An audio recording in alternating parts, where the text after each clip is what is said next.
Welcome to Pick Up and Deliver, the podcast where I pick up my audio recorder when I step off the train and deliver an episode to you while I walk home. I'm Brendan Riley.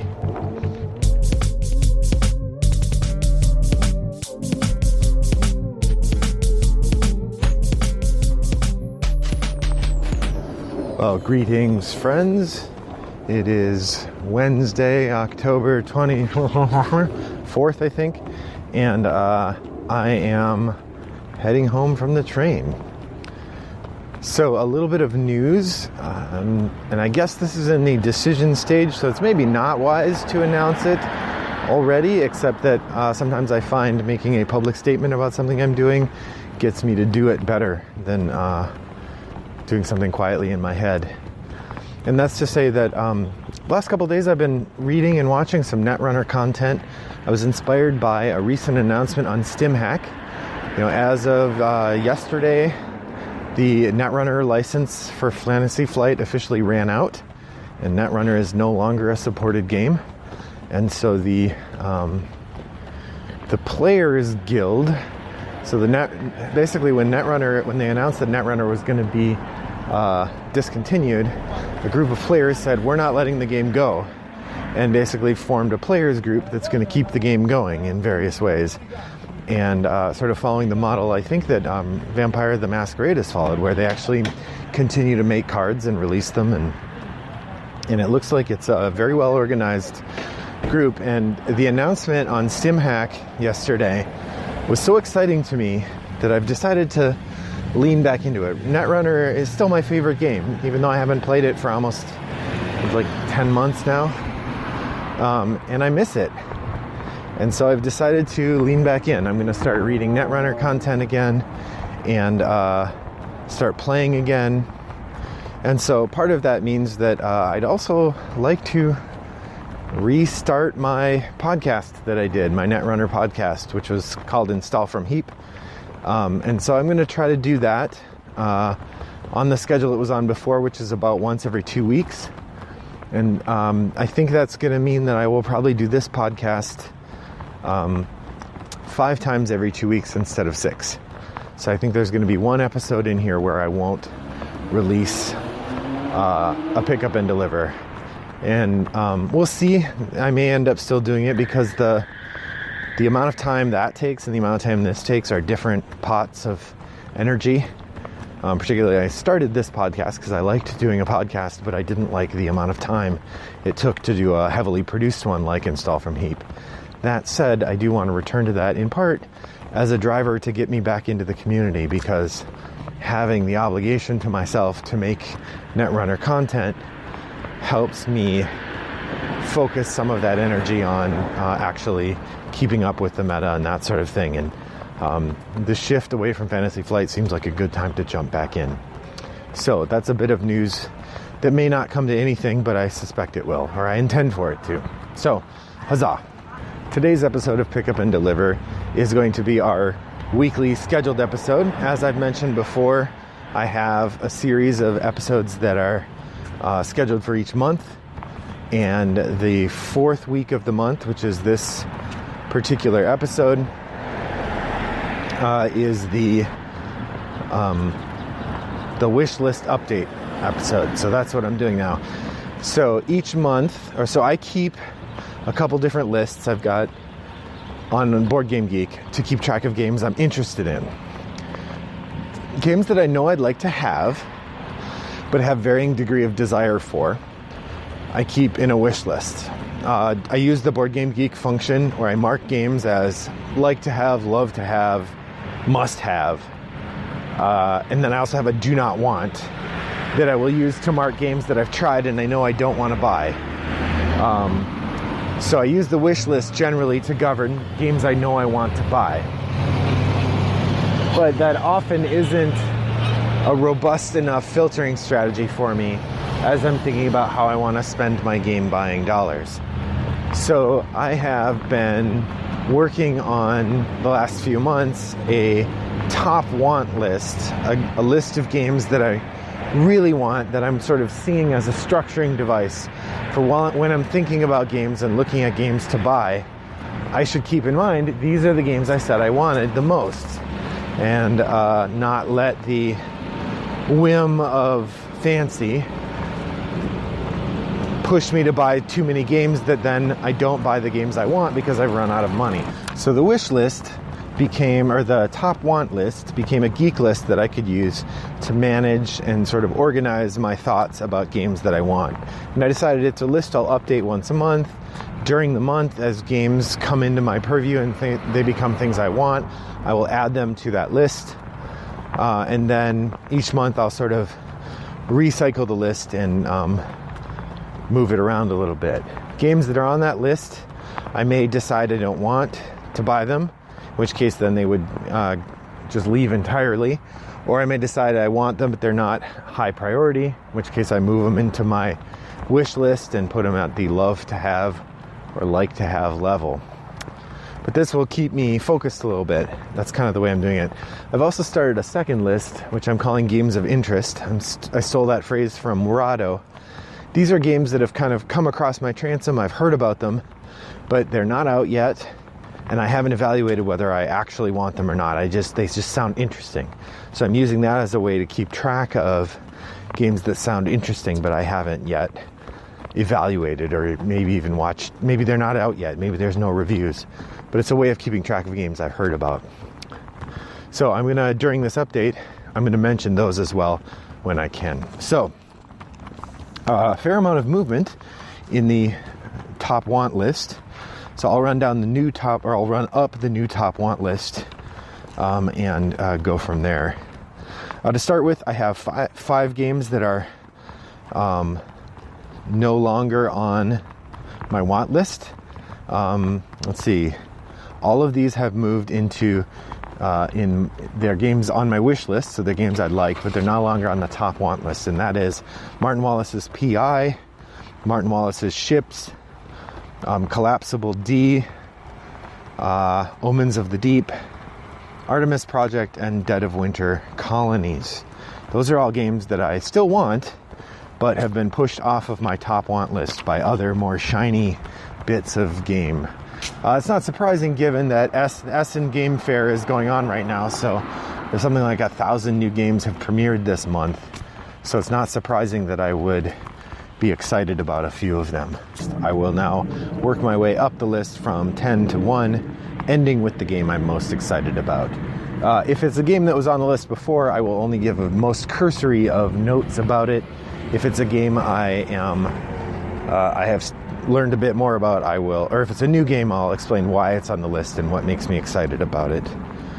Before I get to that though, I'm going to quickly mention games on my games of interest list, things that have sparked my interest, but not enough. Either I don't know enough about them, or I'm not interested enough to have put them on my must-have list. So, very quickly, games from Essen or other places. There's a game coming out called Alone, which looks interesting. It's a dungeon crawl, one versus many, only the one is the hero and the many is all the villains, which is an interesting twist. Dice Settlers, which is a game I nearly backed on Kickstarter. It's from David Turkzy, the designer of Anachrony, who is becoming one of my favorite designers. And it's getting very good reviews, so I'm interested in checking that out when it's available. Gingerbread House is a new game from Phil Walker Harding. That right there is enough to get me excited. Atlan Dice is a new dice game coming out at Essen. I don't know much about it, but it had beautiful art and beautiful table presence, so that's enough to check it out. Chronicles of Crime is another of these mystery-solving games. I'm really mixed about this one. It uses an app with a kind of 3D viewing VR experience. So you put the phone in a cardboard thing and you put it on your face.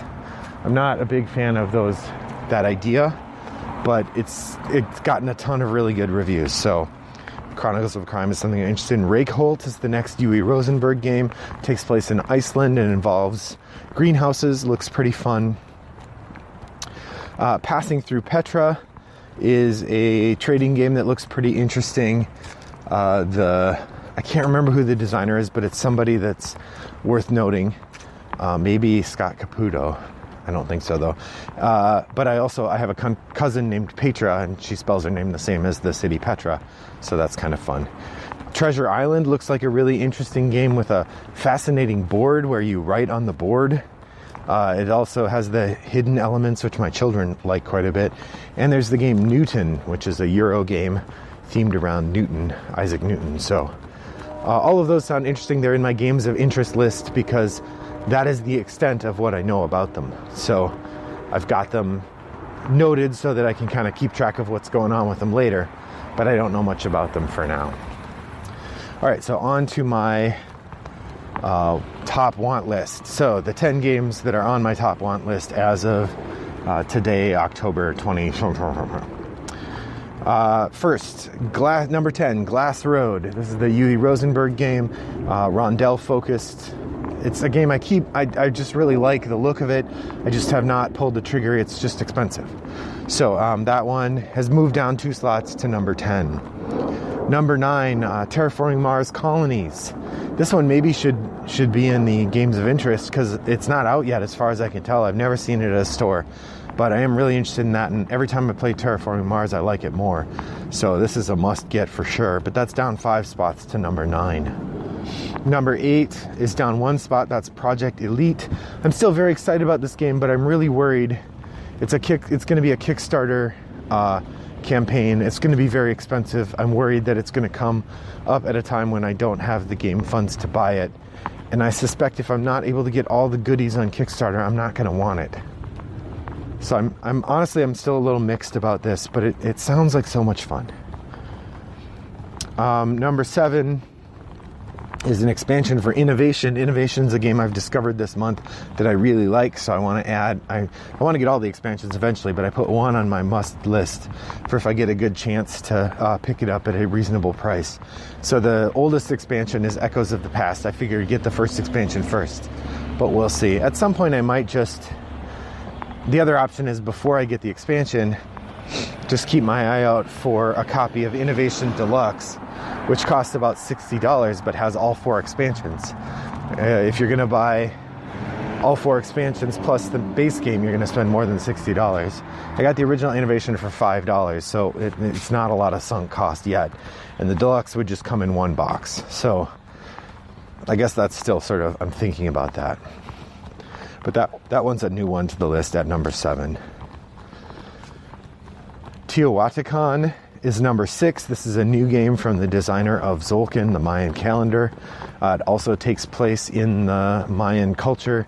It involves building the huge temple at Teotihuacan. I know I'm saying that wrong, but there it is. It looks like a really interesting game. Lots of cool mechanisms, variable board setup. Looks great. Every review I've seen of it, the people are talking about how much they like it. It seems right up my alley. The big thing would be I already have a lot of games in this niche that I don't have time to play. So getting another one seems dubious, but pretty exciting. So it's number 6 on my list. Number 5 is another new one, and this one might be hard to get just because it's already sold out, it seems like, but I suspect they're going to reprint. And that's Rise of Queensdale. It's a legacy game from Inca and Marcus Brand. Published by Cosmos. I'm a little dubious about it as a game because it is at least some level worker placement, and my wife doesn't really like worker placement games very much. So I'm worried that this would be a legacy game I wouldn't be able to get played. But at the same time, it's got a fantasy theme, and I think she would really like it. And she really likes legacy games, so I'm hoping that the story and legacy elements would outweigh the downside of the worker placement. So that's also new to the list at number 5, Rise of Queensdale. It also plays in less than an hour, so it fits the gaming niche that we have a little better. Number 4 is an old one to the list. It's down 2 slots. That's Victorian Masterminds from Eric Lang and maybe Rob Davio or Bruno Cathala. It's Eric Lang and somebody else who's a big deal. It's a beautifully produced game from Simon coming out sometime soon. It just looks really fun, not too time-consuming. That one's been a must-buy since I heard about it. Number 3 is also down 2 slots. This was my number 1 last month. It's Gizmos from Phil Walker Harding. Everything I hear tells me this is great. I'm really excited to get this. In fact, I'll probably have it before next month. I think I'm going to buy it with Amazon points when I've accumulated enough of those. And it looks like exactly the kind of game that will get played a fair amount around my house. I'm very excited about it. That's Gizmos, my number 3 on my top want list. So I have 2 games that have come onto the list and immediately shot to the top. Both of these are insta-buys for me when I have a chance and the money. One of them I would likely buy before our next episode of this, assuming I can get it. And that's my number 2, Betrayal Legacy. This is a new legacy version of Betrayal at House on the Hill. I don't need to say more. Betrayal at House on the Hill is one of my family's favorite games. Legacy games we love. So Betrayal Legacy, boom, insta-buy. I can't wait. Really, really excited for this. I'm hoping that it maintains a lot of the spirit of Betrayal at House on the Hill, because my son really likes that game. So being able to bring him into a legacy game, I can't say how fun that will be. It will be very fun. And finally, my number 1, I'm intrigued to see. Listener, take a moment to think, have you heard about a game that I would like? If so, make a note to yourself, and then I'm curious to hear what you thought it was going to be. The new number 1 on my must-have list, it's a game that's coming out at Essen from a designer I really, really enjoy, Vladimir Suchy, Underwater Cities. Looks like all the sorts of things that we know and love in a Vladimir Suchy game. In a beautiful little box with cool little white domes to represent the cities you're building underwater. I can't wait. It's going to be awesome. Underwater Cities, releasing at Essen, but hopefully coming soon to the US. So that's the update of my want list. What's new on your salivating list this month? What games are you taking an interest in or hoping to buy soon? Let me know over on Boardgame Geek Guild 3269. And in the meantime, I look forward to talking to you next time. I hope that your next walk is as pleasant as mine was. Bye-bye.